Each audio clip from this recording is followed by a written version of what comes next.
वहीं दिल्ली के India habitat centre में मंगलवार को आपको बता दें एक खास कार्यक्रम हुआ।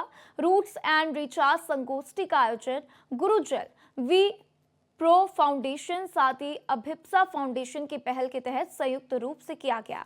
इस संगोष्ठी में सरकारी विभागों के प्रतिनिधियों, विशेषज्ञों, क्षेत्रीय प्रैक्टिशनर्स, साथ ही सामाजिक संस्थाओं, शोधकर्ताओं, कॉरपोरेट सोशल रिस्पॉन्सिबिलिटी संगठनों, समुदाय प्रतिनिधियों और छात्रों ने भाग लिया है।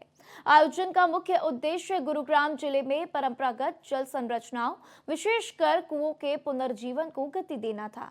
परंपरागत जल संरचनाओं के संरक्षण को पुनर्जीवन और गति देने के साथ साथ गुरुजल ने न सिर्फ 400 से अधिक बावलियों का संरक्षण किया, बल्कि लोगों में जन जागरूकता भी फैलाई। कार्यक्रम में 2 पुनर्जीवन परियोजनाओं को भी प्रस्तुत किया गया।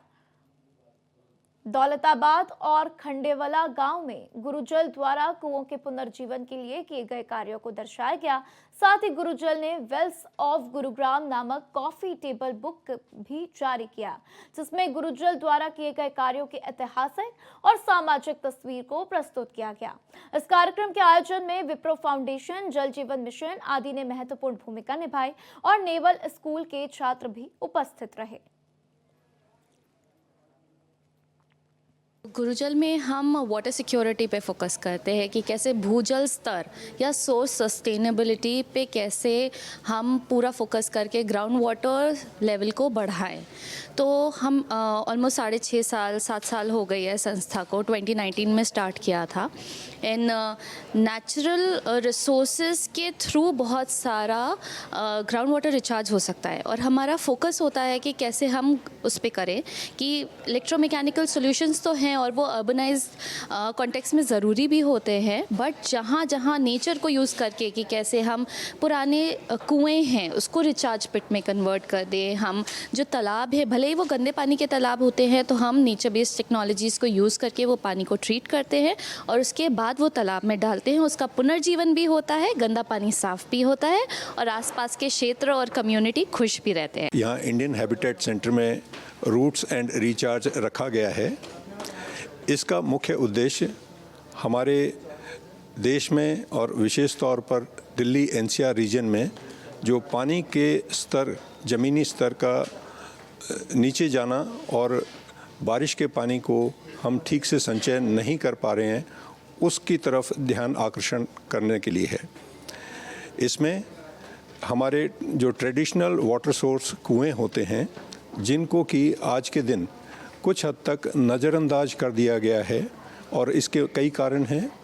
इन्हीं अबंडेंट वेल्स को, यानी कि जो कि छोड़ दिए गए हैं कुएं, इनको किस प्रकार से हम वाटर रिचार्ज करने के लिए इस्तेमाल कर सकते हैं और इसमें जो हमारे गांव के वासी हैं उनको कैसे शामिल करके एक डिसेंट्रलाइज्ड मैनर में हम किस प्रकार से छतों से वाटर हार्वेस्टिंग इन कुओं के जरिए करते हुए अपने पानी के स्तर को बढ़ा सकते हैं। एक तरफ थोड़ी बारिश के बाद ही कुछ इलाकों में बारिश महसूस होती है और दूसरी तरफ पानी की कमी महसूस होती है।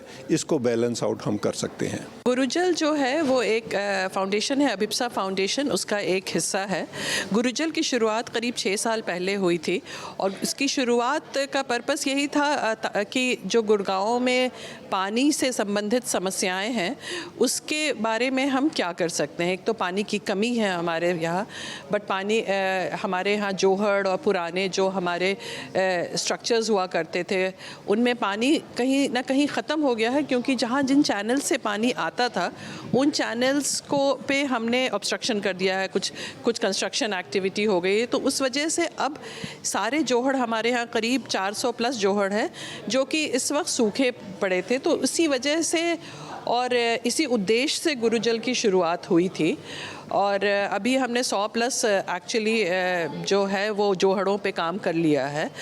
आज के कार्यक्रम का तात्पर्य का पर्पस और ऑब्जेक्टिव यही है कि ये एक्चुअली जोहड़ पे तो लोगों का फोकस बहुत रहा है, लेकिन जो कुएं होते थे, जो पुराने कुएं होते थे जिसपे गांव वाले लोग बहुत ज़्यादा निर्भर होते थे, चाहे वो सिंचाई के लिए हो, जानवरों को पानी पिलाने के लिए हो या फिर घर का काम करने के लिए हो, लेकिन वो कहीं ना ना कहीं उनको हम भूलते चले जा रहे थे। एक जागरूकता हमने समाज में फैलाने की कोशिश करी है कि इसको अगर हम पुनर्जीवित कर सकें, इसको अगर हम रेस्टोर कर सकें, तो किस तरह पानी की समस्या जो है और जो भूजल योजना इतनी सारी हमारी चल रही है उसमें किस तरह हम कंट्रीब्यूट कर सकते हैं।